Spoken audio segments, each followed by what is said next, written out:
चले वतन की ओर डाल के प्रेम की डोर। हम चले वतन की ओर डाल के प्रेम की डोर। बाबा खींच रहा है आज सहज ही अपनी ओर। हम चले वतन की ओर।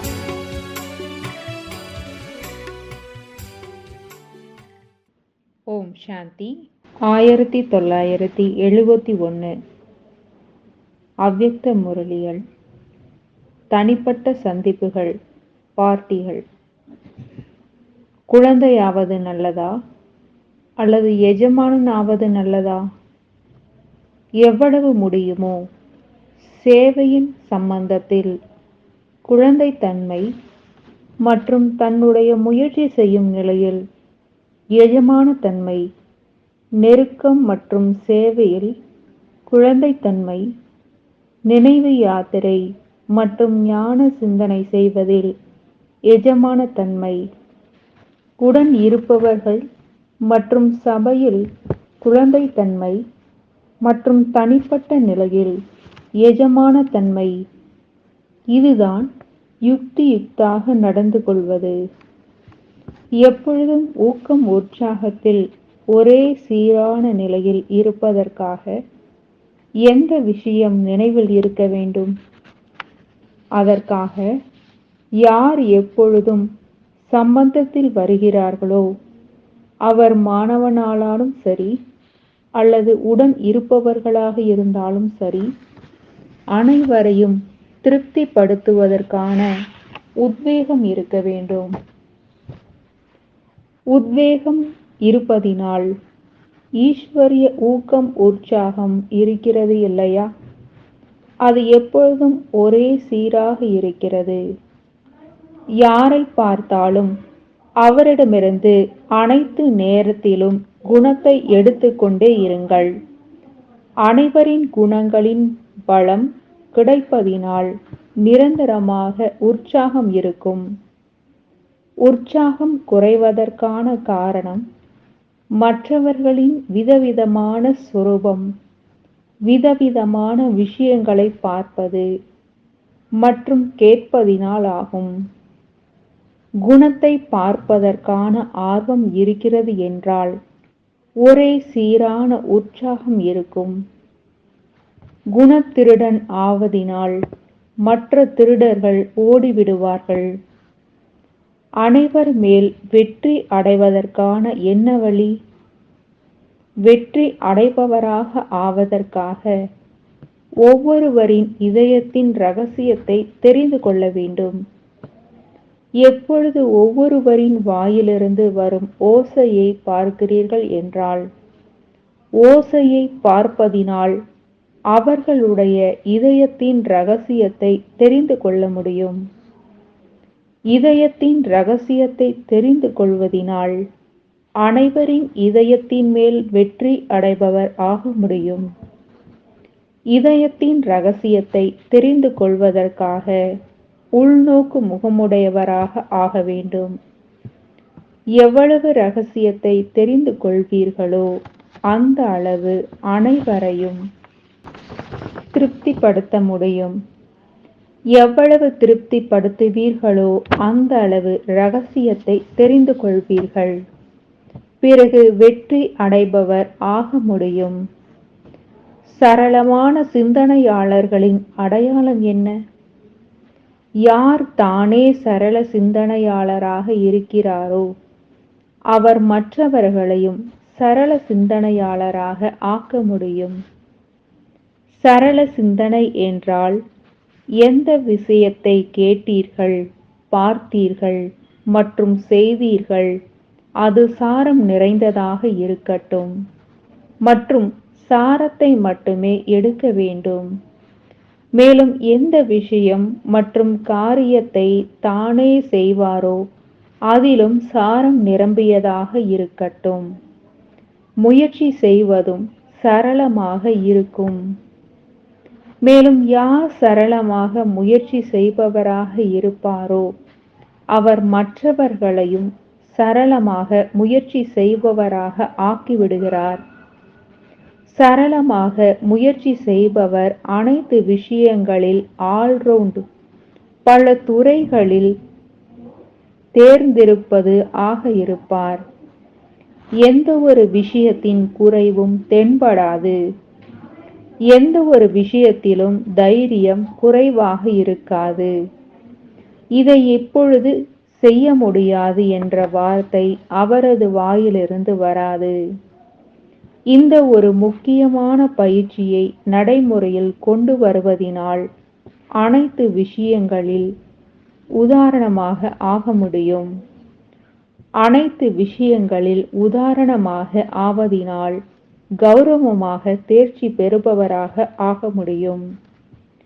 அந்த மாதிரி எப்போதாவது ஏதாவது விஷயத்தில் பயிற்சி இல்லை என்று கூறினீர்கள். ஆல்ரவுண்டர் ஆவது வேறு விஷயம். இது வருமானம் செய்வதாகும். ஆல்ரவுண்ட் உதாரணமாக ஆவது வேறு விஷயம். ஒவ்வொரு விஷயத்திலும் மற்றவர்களின் எதிரில் உதாரணமாகி காண்பிக்க வேண்டும்.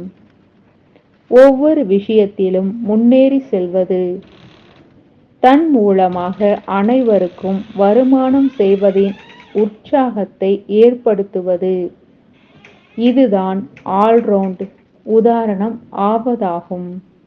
ஞானம் அறிவு அதிகமாக இருக்கிறீர்களா அல்லது சாரத்திலா?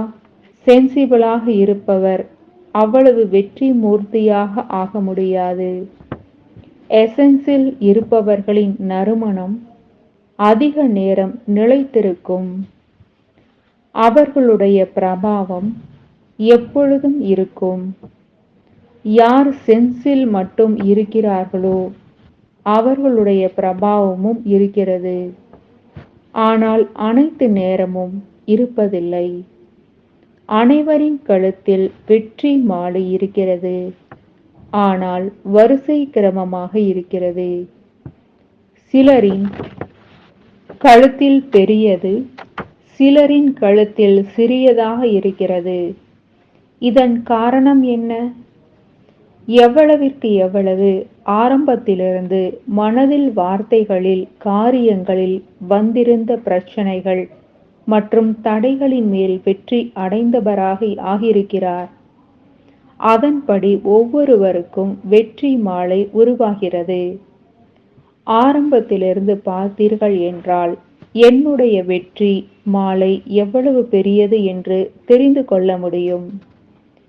இன்றைய நாட்களில் சின்ன மாலையும் உருவாக்குகிறார்கள் என்றால் பெரியதையும் உருவாக்குகிறார்கள். யார் எவ்வளவிற்கு வெற்றியாளராக ஆகிறாரோ அந்த அளவே பெரிய மாலையை அணிந்து கொள்கிறார். 4 புஜங்கள் உள்ள விஷ்ணுவின் வெற்றி மாலையின் அடையாளம் ஒருவருடையது மட்டும் இல்லை. இது வெற்றி ரத்தினங்களின் அடையாளமாகும். அப்படி ஒவ்வொருவரும் அவரவருடைய வெற்றி மாலையின் சாட்சாத்காரத்தை செய்ய முடியும். எல்லாவற்றிற்கு வெற்றி மாலையை அணிவதற்காக அதிகாரி ஆவீர்களோ அந்த அளவே கிரீடம் மற்றும் ஆசனம் அதற்கேற்றபடி பிராப்தியாகும்.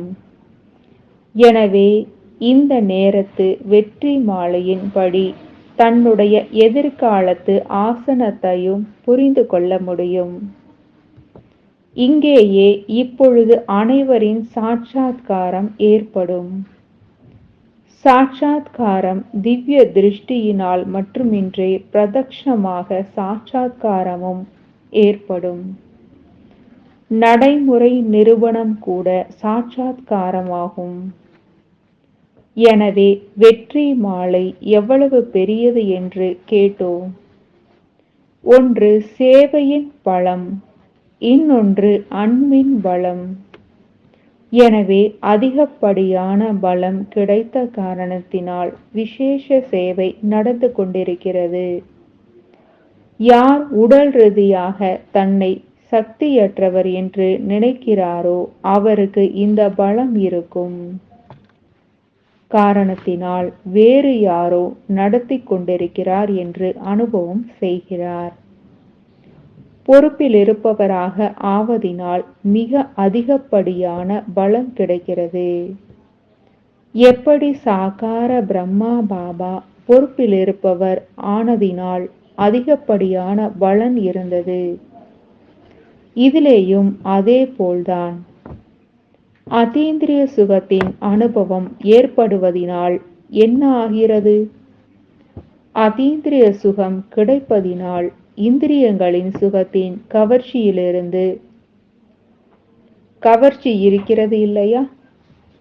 அவை முடிந்துவிடும். அதீந்திரிய சுகம் கிடைப்பதினால் இந்திரியங்களின் சுகத்தின் கவர்ச்சியில் இருக்கிறது இல்லையா? அவை முடிந்துவிடும். துக்கம் கொடுக்கக்கூடியவை எவை?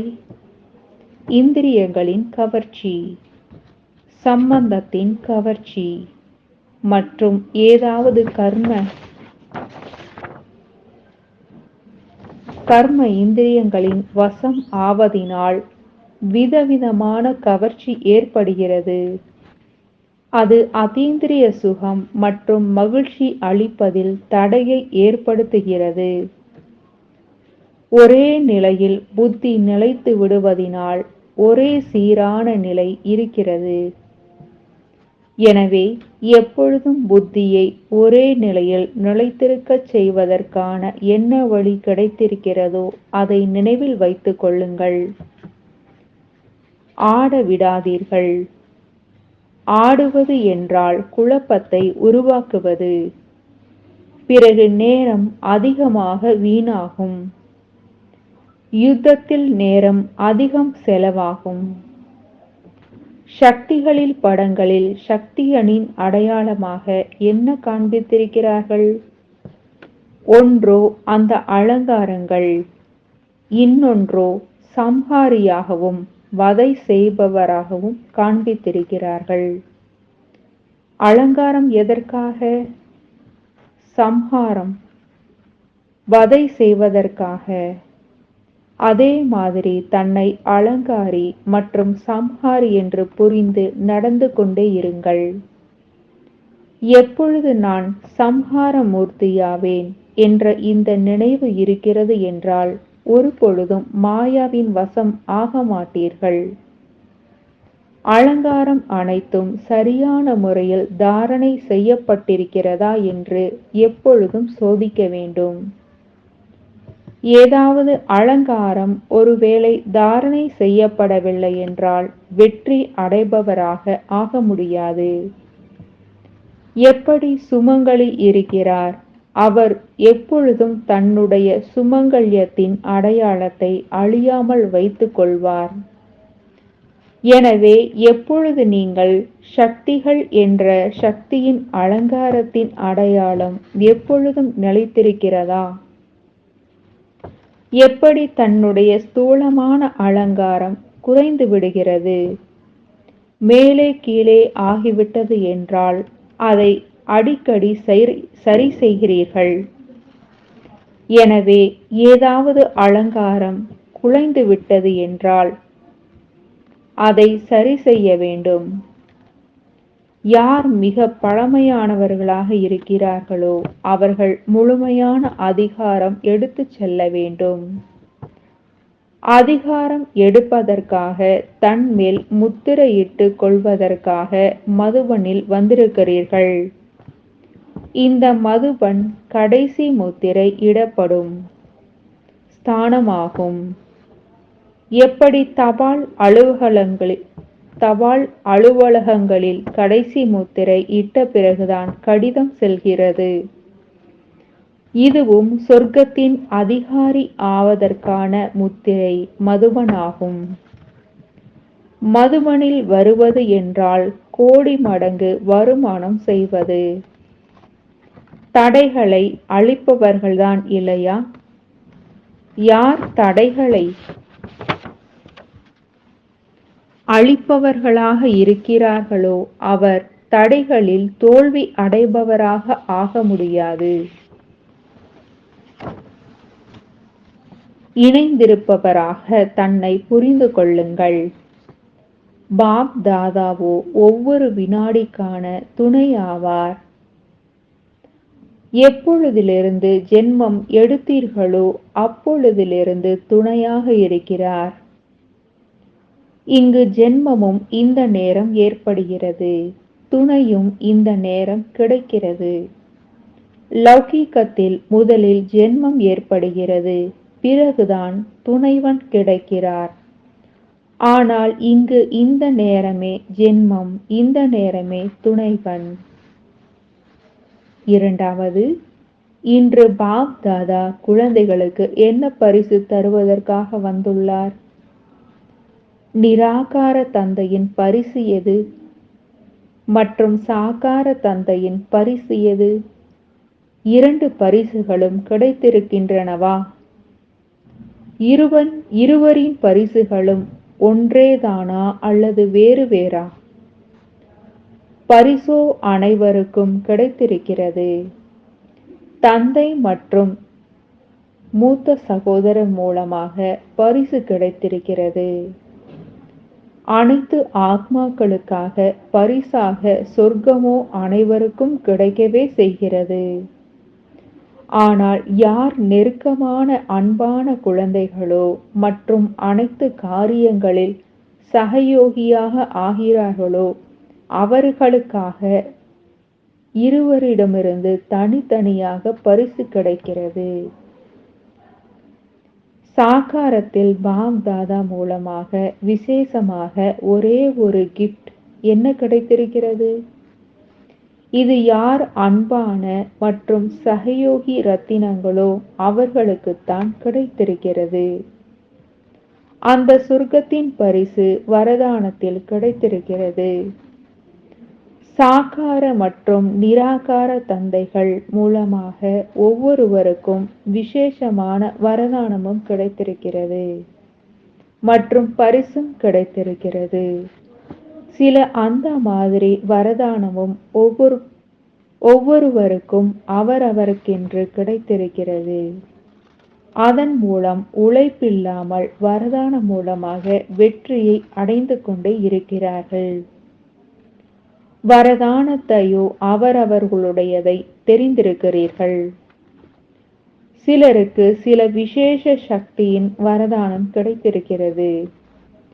சிலருக்கு சில விசேஷ சக்தியின் வரதானம் கிடைத்திருக்கிறது. அந்த வரதானங்களின் அனுபவத்தையும் ஒவ்வொருவரும் செய்கிறார்கள்.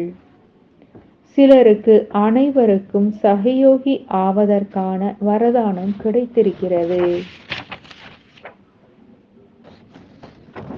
சிலருக்கு அனைவரின் அன்பிற்குரியவராக ஆவதற்கான வரதானம் கிடைத்திருக்கிறது. சிலருக்கு அனைவரின் சம்பந்தத்தில் வருவதற்கான வரதானம் கிடைக்கிறது. சிலருக்கு எந்த விதமான பிரச்சனை வந்தாலும் அதை எதிர்கொள்வதற்கான சக்தியின் வரதானம் கிடைக்கிறது. அப்படி ஒவ்வொருவருக்கும் அவரவர்களுக்கென்று வரதானமும் கிடைத்திருக்கிறது. ஆனால் கூடவே பரிசும் கிடைத்திருக்கிறது. ஒவ்வொருவரிடமும் பார்த்தீர்கள் என்றால் சர்வ சக்திகளிலிருந்து ஒரு உயர்ந்த சக்தி வரதான ரூபத்தில் கிடைத்திருக்கிறது. அதற்காக உழைக்க வேண்டியது இருக்காது. இயற்கையாக பிராப்தியாகி இருக்கிறது. ஒருவர் இன்னொருவரின் நெருக்கத்தில் வருவதினால் அனுபவம் ஆகிறது. எப்படி ஒவ்வொருவரின் குணங்களின் வர்ணனை செய்கிறீர்கள், அதேபோல் ஒவ்வொருவரின் வரதானமும் தெரிய வந்துவிடுகிறது. ஆனால் தனிப்பட்ட பரிசு எதுவாக இருந்தாலும் அதன் மேல் விசேஷ அன்பு இருக்கிறது. அது என்ன பரிசு? இதை யோசியுங்கள். மேலும் தனிப்பட்ட பரிசை எப்பொழுதும் நிலைத்திருக்கச் செய்வதற்காக முக்கியமாக எந்த விஷயத்தில் கவனம் வைப்பதின் அவசியம் இருக்கிறது என்று இதையும் யோசியுங்கள். அமிர்த வேளையில் இதன் மேல் அழகாக சிந்தியுங்கள். நினைவு யாத்திரையினால் ஆத்மாவில் மனோபலம் வருகிறது. எவ்வளவிற்கு எவ்வளவு மனோபலத்தை தாரணை செய்வீர்களோ அவ்வளவு புத்தியை எங்கு விரும்புகிறீர்களோ எவ்வளவு விரும்புகிறீர்களோ அவ்வளவு ஈடுபடுத்த முடியும். மனோபலம் வில் பவர் எப்படி வருகிறது? வில் செய்வதினால் உயில் எழுதுவதின் அடையாளத்தை தன்னுடைய வில் பவரின் மனோபலத்தின் மூலம் தெரிந்து கொள்ள முடியுமா? அனைத்து சக்திகளையும் உபயோகித்தீர்கள் என்றால் தந்தை அனைத்து சக்திகளையும் கொடுத்து விடுகிறார். சர்வ சக்திவான் துணைவனாகிவிட்டார். மேலும் சர்வ சக்திகள் துணையாகிவிட்டன என்றால் பின்போ வெற்றியே வெற்றிதான். பக்தி மார்க்கத்தில் கூட ஏதாவது காரியம் செய்கிறார்கள் என்றால் நிறைவேறியாதா அல்லது இல்லையா தெரியவில்லை என்று நினைக்கிறார்கள். எனவே பகவான் மேல் விட்டு விடுகிறார்கள். ஏ பகவானே, உங்களுடைய காரியத்தை நீங்களே பார்த்து கொள்ளுங்கள். அப்படி பக்தி மார்க்கத்தில் நிரப்பப்பட்ட இந்த சமஸ்காரத்தை நடைமுறையில் நீங்கள் இப்பொழுது செய்தீர்கள். பக்தி மார்க்கத்தில் வெறும் வார்த்தைகளால் சொல்லப்பட்டன.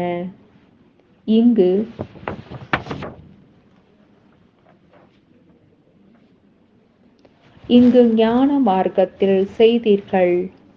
ஞான மார்க்கத்தில் செய்வதற்கான சக்தி இருக்கிறது. பக்தி மார்க்கத்தில் சொல்வதற்கான சக்தி இருக்கிறது. இரவும் பகலுக்கான வித்தியாசம் இருக்கிறது. நல்லது.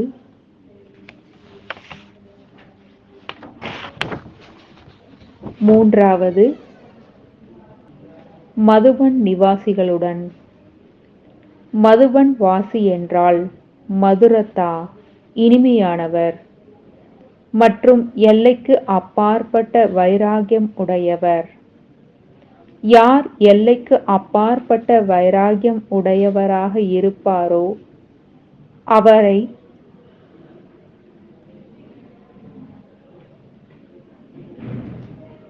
அவர் ஆத்மாவைத்தான் பார்ப்பார். அப்படி நடத்தையில் இனிமையும் மற்றும் மனநிலையில் எல்லைக்கு அப்பாற்பட்ட வைராகிய உள் உணர்வுடையவராகவும் இருக்கட்டும். இரண்டு நினைவும் இருக்கிறது என்றால் கௌரவமாக தேர்ச்சி பெறுவர் ஆக முடியாதா என்ன? இந்த இரண்டு தகுதிகளையும் தன்னுள் தாரணை செய்து செல்ல வேண்டும். இந்த சங்கம யுகத்தின் மங்களகரமான நேரம் எவ்வளவு அதிகம் இருக்கிறதோ அவ்வளவு நல்லது. ஏனென்றால் முழு கல்பத்திலும் தந்தை மற்றும் குழந்தைகளின் இந்த சந்திப்பு பின்பு ஒருபொழுதும் இருக்காது என்று தெரிந்திருக்கிறீர்கள். எனவே இந்த சங்கம யுகத்தின் நேரம் இன்னும் அதிகமாகிவிட்டால் நல்லது என்று நினைக்கிறீர்கள். மற்றபடி தன்னுடைய பலகீனத்தின் காரணமாக அல்ல, தயார் நிலையில் இருக்க வேண்டும் என்ற லட்சியத்தை எப்பொழுதும் வைத்துக் கொள்ளுங்கள். மற்றபடி இந்த அதீந்திரிய சுகத்தின் ஆஸ்தியை நிரந்தரமாக அனுபவம் செய்வதற்காக இருக்கிறோமே அன்றி நம்முடைய பலகீனங்களுக்காக அல்ல. உங்களை பொறுத்தவரை இந்த பழைய உலகம் ஒரு வெளிநாடு மாதிரிதான். சிலர் வெளிநாட்டு பொருட்களை தொடுவது கூட இல்லை. தன்னுடைய நாட்டின் பொருட்களை உபயோகிக்க வேண்டும் என்று நினைக்கிறார்கள். அப்படி இந்த பழைய உலகம், அதாவது வெளிநாட்டு பொருட்களை தொடக்கூடாது. நீங்கள் ஸ்வதேசியா அல்லது வெளிநாட்டு பொருட்களினால் கவரப்படுபவரா?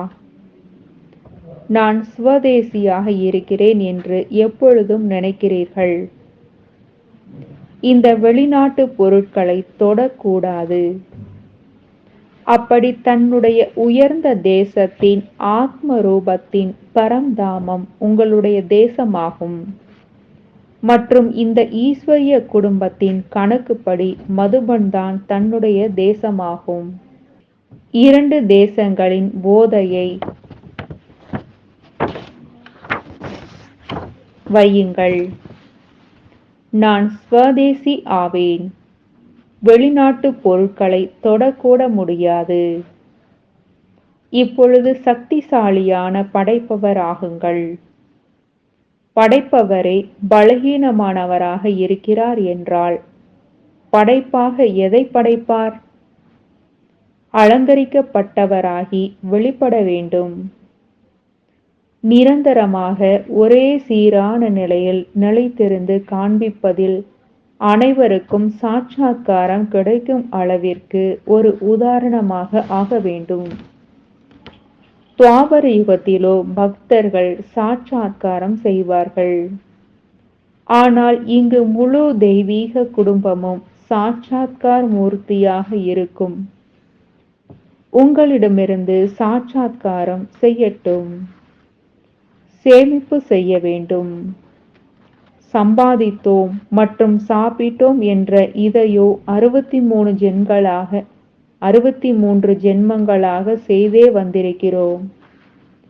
இப்பொழுது சேமிப்பதற்கான நேரமாகும், இழப்பதற்கானது அல்ல. நல்லது. என்ன காரியம் செய்தாலும் மற்றும் எண்ணத்தை உருவாக்கினாலும் தன்னுள் லேசான தன்மை இருந்தால் அந்த காரியம் சரியானதாக இருக்கும். அந்த மாதிரி லைட் ரூபமாக மற்றும் டிரான்ஸ்பரண்டாக ஆகுங்கள். இந்த பட்டி பாண்டவ பவனை டிரான்ஸ்பரண்டான சைத்தன்ய கண்காட்சியாக ஆக்கும். மேலும் அனைவருக்கும் இங்கு வந்து பார்க்கலாம் என்று காட்சி காண்பிப்பதற்கான கவர்ச்சி இருக்கட்டும். அனைத்து விஷயங்களிலும் வெற்றி அடைந்தே ஆக வேண்டும். முதல் நம்பரில் வர வேண்டும். பழைய எண்ணம் சமஸ்காரத்தை அழிக்க வேண்டும். அதாவது மீண்டும் வெளிப்படாத அளவிற்கு உள்ளடக்க வேண்டும். என்ன விரும்புகிறீர்களோ அதை செய்ய முடியும். ஆனால் விருப்பத்தில் மனோபலம் இருக்கட்டும். எவ்வளவு உள் உணர்வு சக்திசாலியாக இருக்குமோ அவ்வளவு சூழ்நிலைகளும் சக்தி நிறைந்ததாக ஆகிறது. எப்போதாவது யாரிடமாவது பலகீனம் வருகிறது என்றால் சக்திசாலியான உள் உணர்வின் சகயோகம் கிடைப்பதினால் அவர் முன்னேறிச் செல்ல முடியும். தந்தை ஒரே சீரான நிலையில் இருக்கிறார் என்றால் தந்தைக்கு சமமாக ஆக வேண்டும். என்ன நடந்துவிட்டாலும் அதை ஒரு காட்சி என்று புரிந்து முடித்துவிட வேண்டும். நாடக காட்சி என்று புரிந்து கொள்வதால் குஷி ஏற்படுகிறது. இப்பொழுதைய திலகம் பல பிறவிகளுக்காக திலகம் அணிந்தவராகவும் மற்றும் கிரீடம் அணிந்தவராகவும் ஆக்குகிறது. எனவே எப்பொழுதும் ஒரே சீரான நிலை உள்ளவராக இருக்க வேண்டும். தந்தையை பின்பற்றி நடக்க வேண்டும்.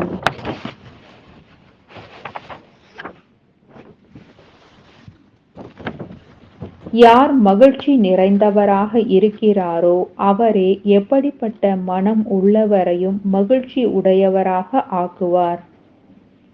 மகிழ்ச்சி நிறைந்தவராக இருப்பது என்பதோ ஞானத்தின் குணமாகும். இதில் ஆன்மீகத்தை மட்டும் சேர்த்து கொள்ள வேண்டும். முக மலர்ச்சியோடு இருப்பதின் சமஸ்காரம் கூட ஒரு வரதானமாகும். அது தேவையான நேரத்தில் மிகுந்த சகயோகம் கொடுக்கிறது. தன்னுடைய பலகீனமான எண்ணம் கீழே தள்ளுவதற்கான காரணமாகிவிடுகிறது. எனவே ஒரு எண்ணம் கூட வீணானதாக இருக்க வேண்டாம். ஏனென்றால் எண்ணங்களின் மதிப்பு கூட இப்பொழுது தெரிய வந்திருக்கிறது. ஒருவேளை எண்ணம், சொல், செயல் மூன்றுமே அலௌகிகமாக இருக்கிறது என்றால் பின்பு அவர் தன்னை இந்த லோகவாசி என்று நினைக்க மாட்டார். இந்த பூமியின் மேல் தன்னுடைய கால் இல்லை என்று நினைப்பார். அதாவது புத்தியின் ஈடுபாடு இந்த உலகத்தின் மேல் இல்லை என்பதாகும். புத்தி என்ற கால் உடல் என்ற பூமியிலிருந்து உயர்வான நிலையில் இருக்கிறது. இது குஷியின் அடையாளமாகும். எவ்வளவுக்கு எவ்வளவு தேகத்தின் உணர்வின் பக்கத்திலிருந்து புத்தி மேலே இருக்குமோ அந்த அளவு அவர் தன்னை பரிஸ்தா என்று உணருவார். ஒவ்வொரு காரியத்தையும் செய்து கொண்டே தந்தையின் நினைவில் பறந்து கொண்டே இருந்தீர்கள் என்றால் அந்த பயிற்சியின் அனுபவம் ஏற்படும்.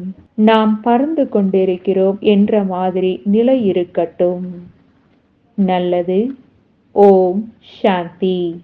तुम बच्चों को तो सर्विस करनी है, जो बाबा कहते हैं सबको ये बताओ कि देखो तुम्हारा एम एंड ऑब्जेक्ट ये है, एक गीता है बढ़िया, ये राजयोग है ना बच्चे। कैसे है राजयोग? बिल्कुल सहज है कि बाप को याद करो तो ये वैसा मिलेगा तुमको। ओम शांति।